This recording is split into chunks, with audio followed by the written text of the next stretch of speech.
I had a heart attack. I dropped right in the middle of my backswing. It turned out it was the best round of my life because after 13 hours of surgery and a triple bypass, I found something 40 years in the Army never taught me. Perspective. For the past 4 years, you've operated with unlimited power and no supervision. That's an arrangement the governments of the world can no longer tolerate. But I think we have a solution. The Sokovia Accords, approved by 117 countries, it states that the Avengers shall no longer be a private organization. Instead, they'll operate under the supervision of a United Nations panel only when and if that panel deems it necessary. How does the United States balance the need for government to organize large groups of people with the desires of individuals to make their own decisions? We'll find out on this episode of Marvel Explains America. After the U.S. colonies declared their independence from the British, they formed the first government system of the United States, which was called the Articles of Confederation. It lasted from 1776 until 1789. The Articles placed most power in the hands of state governments. The central government under the Articles lacked an executive or a judicial branch. It was composed of delegates chosen by state governments, and each state had one vote in the Congress, regardless of its population. It was tough for the Congress to get anything done, as the Articles required 9 of the 13 states to vote to approve any measure, and a unanimous vote in order to amend the Articles themselves. Everyone agreed that something needed to be done. The question was what?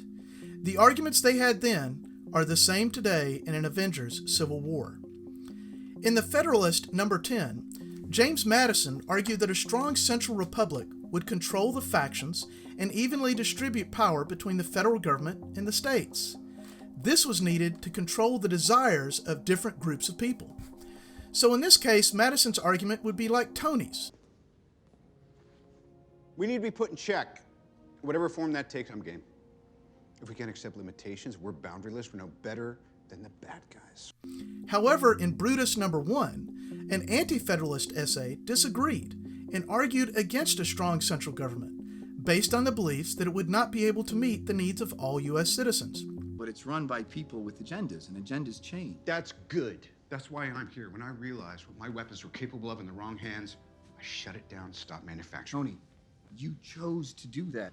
If we sign this, we surrender our right to choose.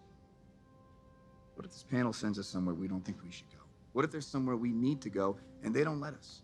We may not be perfect, but the safest hands are still our own.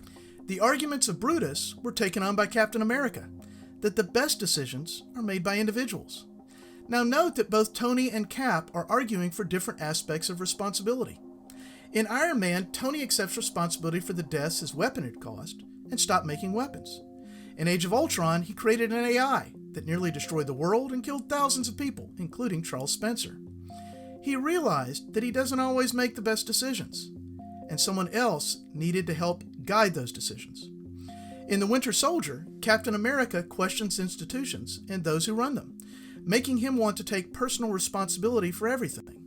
After he finds out S.H.I.E.L.D. has been corrupted by Hydra, it's not surprising that he sees the limitations of centralized organizations and doesn't want to be controlled by them. Both viewpoints are valid. And just like in Civil War, in the end, the debate between Federalists and Anti-Federalists led to several compromises that created a limited government. The U.S. Constitution limits the powers of the federal government and specifically gives rights to individuals. These are called the Bill of Rights, and we will discuss them next.